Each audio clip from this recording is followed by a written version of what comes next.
Now that there's a baby formula shortage, and now that we're finding out that a few big scary monopolies control the baby formula industry, people like Matt Stoller are referring to the baby formula industry as a big bottle.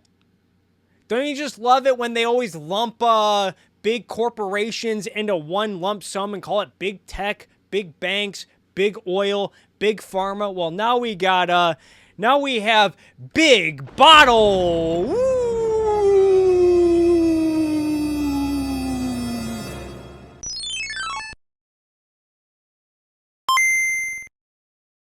So I want to continue on the video I just premiered, which is titled Tribalistic Pressure Group Warfare is Expensive. I might be actually renaming that video now that I think about it. But I talk about a lot about the baby formula shortage and how amused I am that a lot of Republicans like Josh Hawley over here he seems more passionate about shaking down Disney, rewriting copyright law for the purpose of not making copyright law more fair or more just, which I will concede there is a debate to be had there. No, he's motivated by punishing Disney for going woke, folks. But then when it comes to the baby formula shortage, he has no ideas. He doesn't seem to be offering legislation. He's just begging Joe Biden to use the Defense Production Act and demanding that the White House do something. We're seeing this from congressional Republicans like Elise Stefanik, who's saying, oh, Democrats, the White House, they don't have a plan for this. Other Republicans are blaming illegal immigrants. Woo!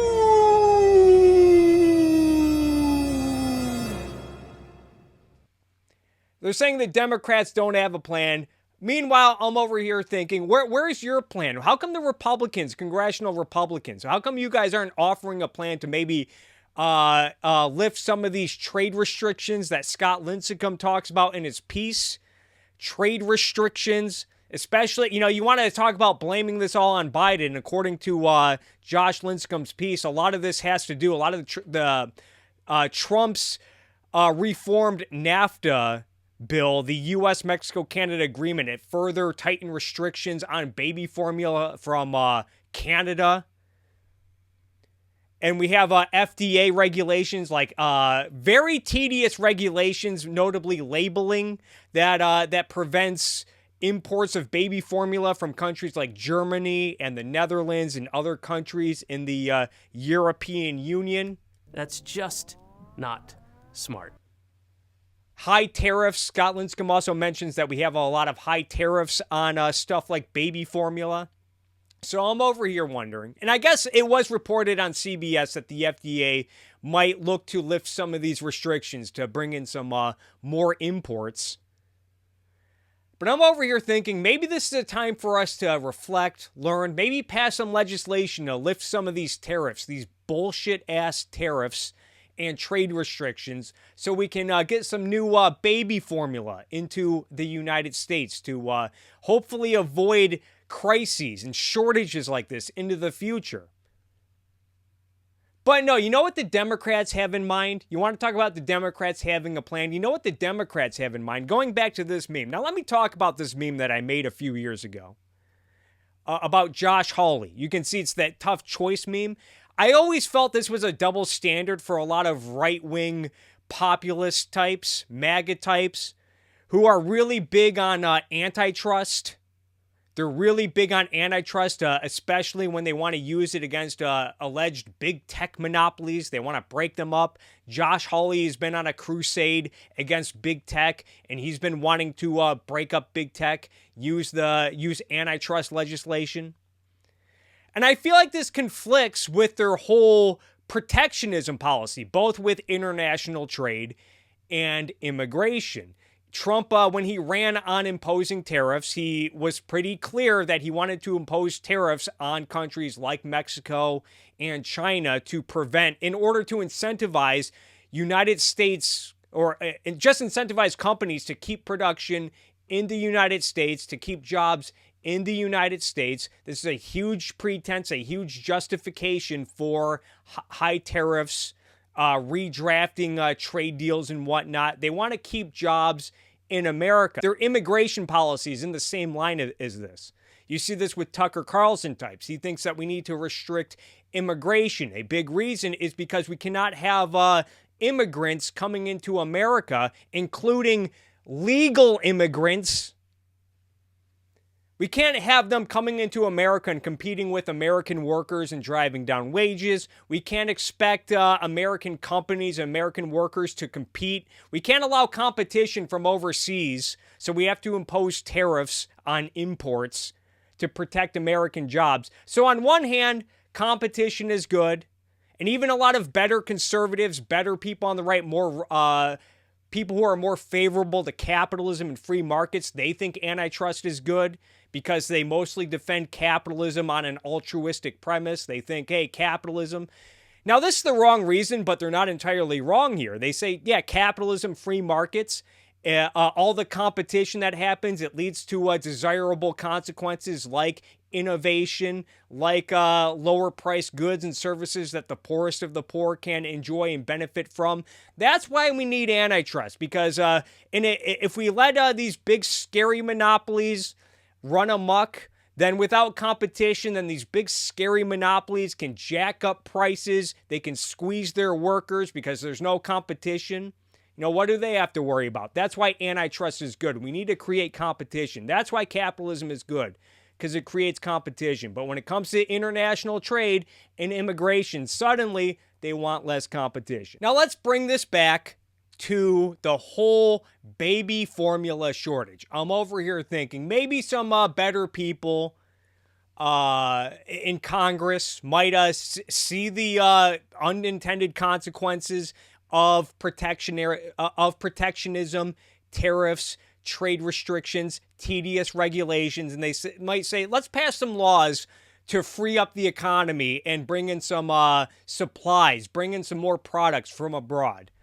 Unfortunately, we have goofballs like Amy Klobuchar, Senator Amy Klobuchar, talking about how the real problem with the baby formula industry is there's not enough competition. And instead of opening the door for competition from overseas, from countries like Canada, Germany, the Netherlands, maybe even New Zealand, we got to break up these big, scary formula monopolies, saying this is what a duopoly looks like. You see how fast that slope gets slippery? And we see this with all this talk about the meatpacking industry and inflation. They try to blame it on market consolidation, big, scary monopolies. And you're like, well, it's 4 companies, and they only control roughly 80% of beef meatpacking. Can we call? Oh, well, you know, it's market consolidation. They get pretty slimy with this shit really quick. This is Amy Klobuchar, though, one of the leading senators in Congress in the Democratic Party. Yeah, let's not open up competition for overseas companies. No. We need to break up the big formula companies here in the United States. Robert Reich, our good friend Robespierre Reich, also talked about this in a video that he put up yesterday. Why is baby formula out of stock? One big reason is lack of competition in the baby formula industry.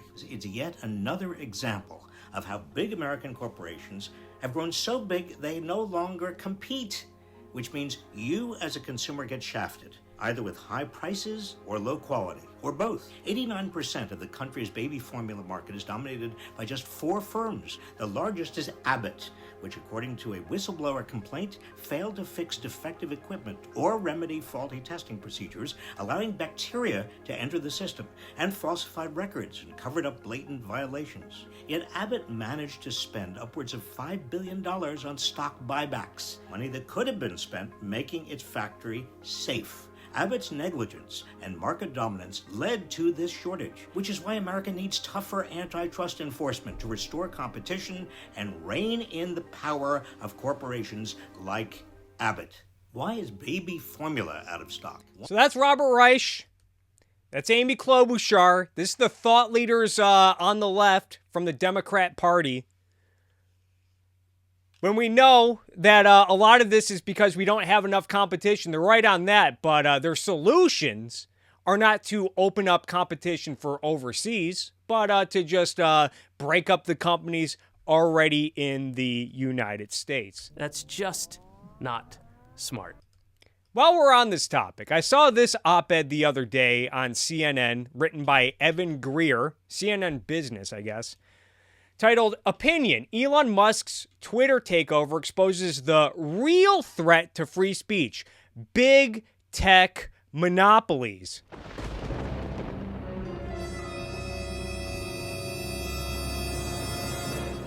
Saying, it's official, Elon Musk could soon become the king of Twitter.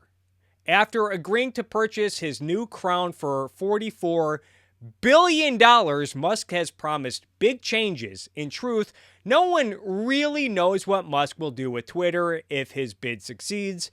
He could make it better, he could make it worse. Either way, despite a shareholder lawsuit that aims to delay the deal, the ease in which the richest man in the world can purchase a platform used by hundreds of millions of people should be a wake-up call. Musk is right that free speech is in danger, but it's not, as he claims, because of content moderation. It is because of corporate monopolies. And let's be clear about our definitions here. A monopoly is when one company, one entity, controls an entire industry within a given geographic region. One company. Is that what we have today in social media? Is it just Twitter? Is that the only social media option we have right now? Evan Greer goes on to say, a tiny handful of corporations. So already we know it's not one. It's a tiny handful. How much is a handful? Who the fuck knows? A tiny handful of corporations controlled by an even smaller group of wealthy and powerful elites have a stranglehold over the tools and platforms that the world depends on to communicate and spread their message. Many who disagree with Musk's stated Twitter vision for Twitter, say they will leave the platform. Well, where else are they going to go? I thought it was the only game in town. It's a big, scary monopoly. But where will they go? To a big tech kingdom where our posts reach our friends, family, and followers at the pleasure of Mark Zuckerberg at Facebook or Google's Sundar Pichai, whose company owns YouTube. As we know, there are more options out there. We have TikTok, we have Snapchat. And I guess if you really want to go, we have, Parler, Gab, Getter, Rumble. And how many times do we see new players enter this market? It's not like it doesn't seem like we have any regulation or barriers from entering the social media market yet. But as we know, I don't know if you guys know this, but this is an article from The Guardian from back in 2007 that asks, will MySpace ever lose its monopoly? Well, I think that's a pretty good question in 2007. 15 years later in 2022, I think we know the answer. MySpace does not have a fucking monopoly. This was 2007 when Facebook was in its infancy, Twitter was in its infancy, TikTok and Snapchat did not even exist yet, Instagram did not even exist yet to my knowledge, YouTube was in its infancy. I think YouTube had just got bought by Google at this point. And people like to squabble with me over whether or not Google or YouTube is a social media. I think it is. Especially when you consider that Facebook has been trying to compete with Google and YouTube by making their own video players, streaming functions. There are social media elements to YouTube. My channel in particular, I can post I can make posts, I can post links, people can comment on that, people can reply in the comments. Twitch, I think, is more up for debate. It doesn't really serve that function as much, but they're still in competition with Facebook to an extent with the way they use video and streaming. But it's worth reminding you how the monopoly alarmists, how quick they get slimy and slippery with their slopes. They start with big scary monopoly, Standard Oil, which is a total myth, by the way, completely misleading example. And then they'll apply that to industries where there are more than two players. Article goes on to say, ideally, people could flock to decentralized open source alternatives like Mastodon and Matrix, but Silicon Valley giants have gone out of their way to make it difficult to switch platforms. How have they done that? They've made it almost impossible for these other projects to attract enough users to provide a meaningful alternative for people using social media for activism, professional reasons, or to keep in touch with friends and family. Didn't they just come out with Clubhouse? Isn't that still going? I don't know. To fix social media and safeguard freedom of expression for the future, we need lawmakers to act, not billionaires. True online free speech, where we have a real choice in both what to say and where to say it, will never be possible unless the regulatory ground shifts to allow alternative platforms to achieve network effect. That's why the best response to Musk's takeover of Twitter is for lawmakers to pass the American Innovation and Choice Act and the Open App Markets Act, two antitrust bills that will rein in tech monopolies and put us on a path toward a world where people can have real options when it comes to social media. Make no mistake, monopoly power is directly antithetical to the promise of a free and open internet. What did I tell you earlier about how even a lot of free market types or free market pretenders, they like antitrust, they think it's necessary? Over the past 2 decades, online spaces have fallen victim to mass privatization. Well, mass privatization. He's talking like these businesses, these social media companies. What, were they owned and controlled by the public and by the state and then sold off to private entities? Is that what happened?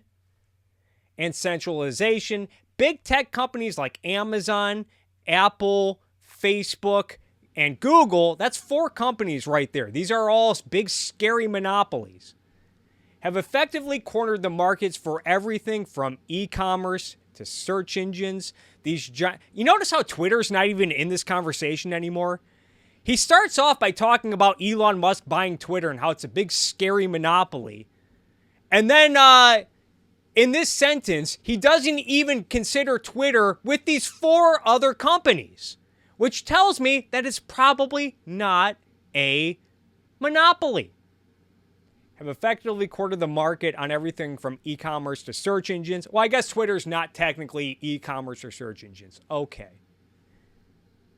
These giants regularly buy startups rather than competing with them, or they'll simply copy a competing service and prioritize it on their existing massive platform, squeezing out smaller competitors.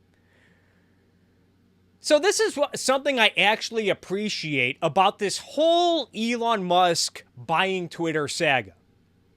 And I guess we're still going to see if that deal goes through. But one thing I really appreciate about this whole ordeal is it has really brought out into the open the fact that these companies are in fact private companies that exist to make money.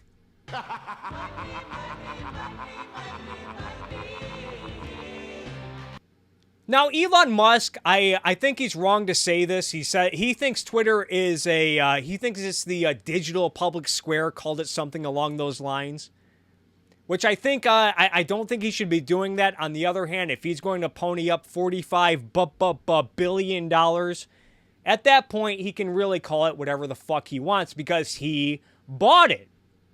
But especially when this all started, when Musk discussed buying it, and then the board of directors at Twitter rejected the deal, then there were talks about potential lawsuits because the board was not acting in the fiduciary responsibility on behalf of its shareholders, because I guess this deal was a preferable payoff for a lot of Twitter's shareholders. There's a whole controversy over that. Musk wants to buy Twitter so that he can decide what to do with it, so he can apply his ideas. And so now I'm thinking, why would someone like Elon Musk want to spend $45 billion, or some of these large firms like Morgan Stanley and these other large financial institutions that are helping Musk raise the money? Why would they want to spend $45 billion to spend on Twitter? So what? Some shameless politicians like Amy Klobuchar, who's spearheading this America Innovation and Choice Online Act. She's a big player in this. Or Josh Hawley, or some of these other Republican shitheads who have been throwing capitalism into the garbage because they're more motivated by spite, by their eagerness to shake down big tech. Why would someone like Elon Musk want to spend $45 billion when some politician thinks that they know better how to run Twitter, and they think it's their business to pass legislation and tell Elon Musk what to do with the company that he spent $45 billion on? But on top of that, I've been talking about this issue for years, and I see a lot of people, including on the right, saying like, oh, just being totally dismissive of the private property, private company talking point, the fact. Oh, these are big monopolies and they're censoring conservatives. Don't, spare me your private property argument. Well, if you spend $45 billion on it, I think you should be able to do what you want with it.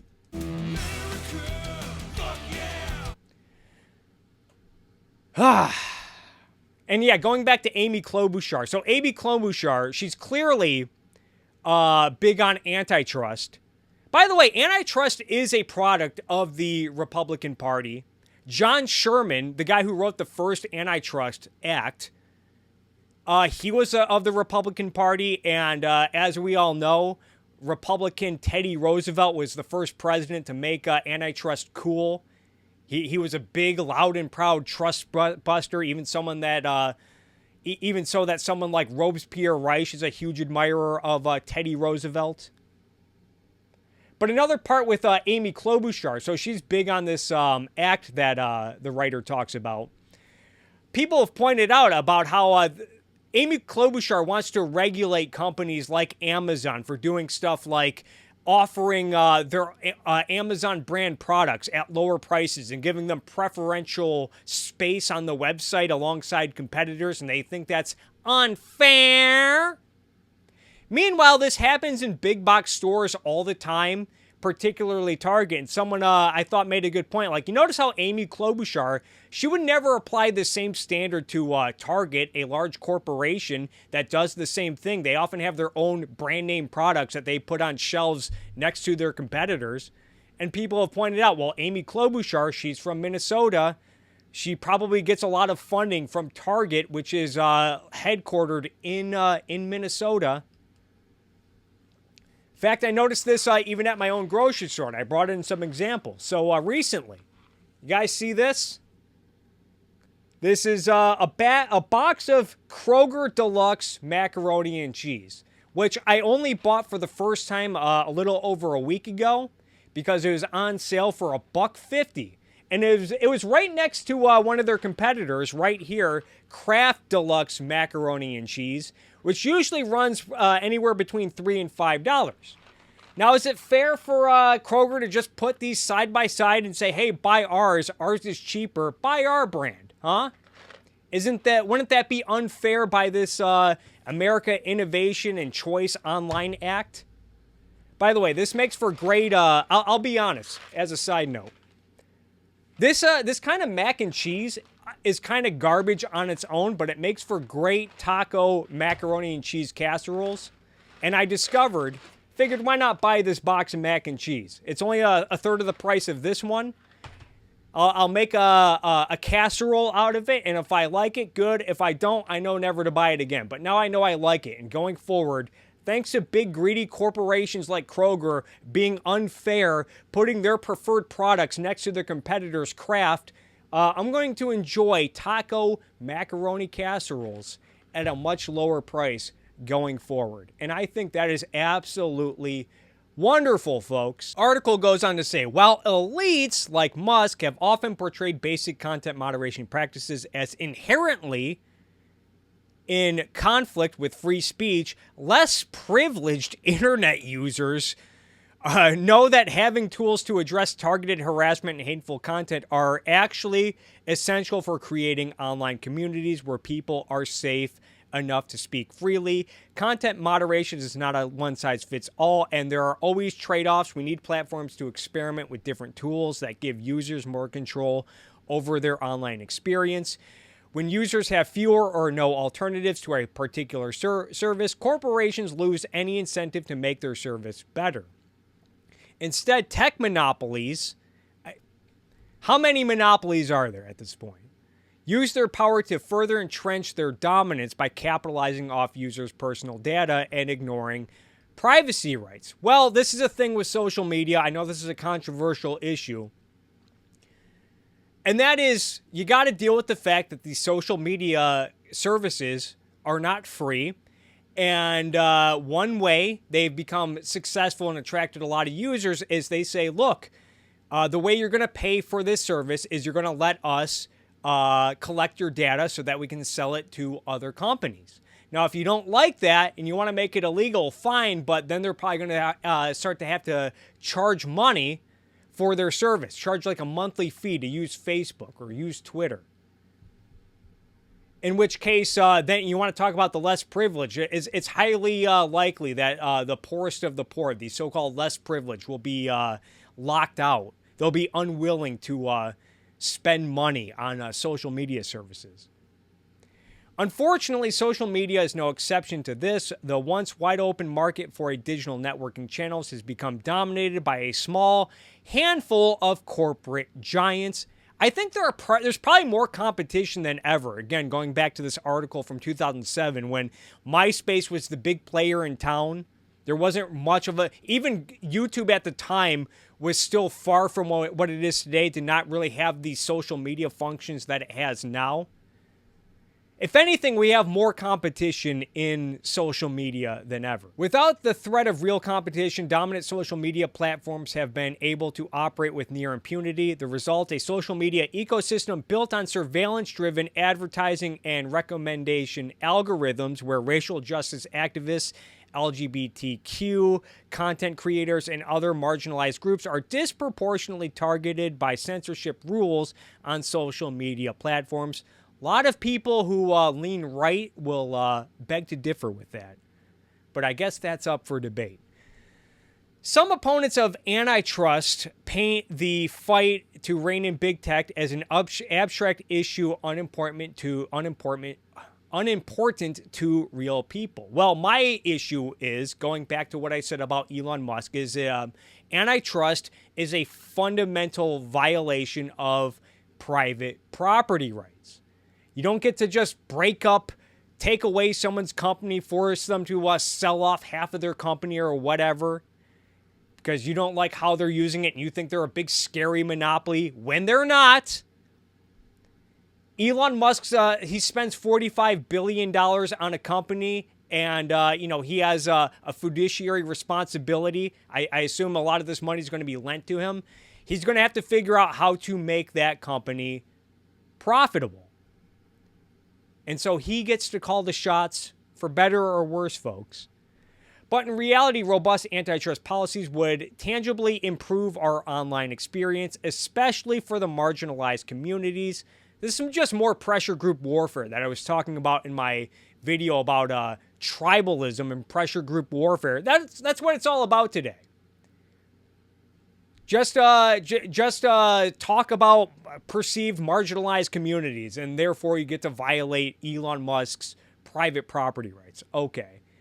Most harmed by big tech monopolies at a time when civil rights protections are being rolled back across the country, building viable platforms for marginalized people to organize in their communities is more important than ever. But as long as big tech's gatekeeper status goes unchallenged, these much-needed alternative platforms are unlikely to become viable. Thankfully, we have an opportunity to start building a digital economy where users have real choice. Senate Majority Leader Chuck Schumer needs to act like a majority leader and move the Senate to vote on a motion and proceed with these bullshit antitrust laws, then Congress should pass them. In short, OMA, and will loosen Apple and Google's duopolistic grip on app markets. Well, who created those app markets, huh? This is another big thing. A lot of people don't like that they charge like these large commission fees. Is that fair? Is that too much? Maybe, but that's Apple's marketplace that they fucking created, folks. Same with Google. Anyway, I think I'm going to end it there. Had enough of that. PQ says, damn, thank you, Kroger. Yeah, you better thank Kroger. You're goddamn right.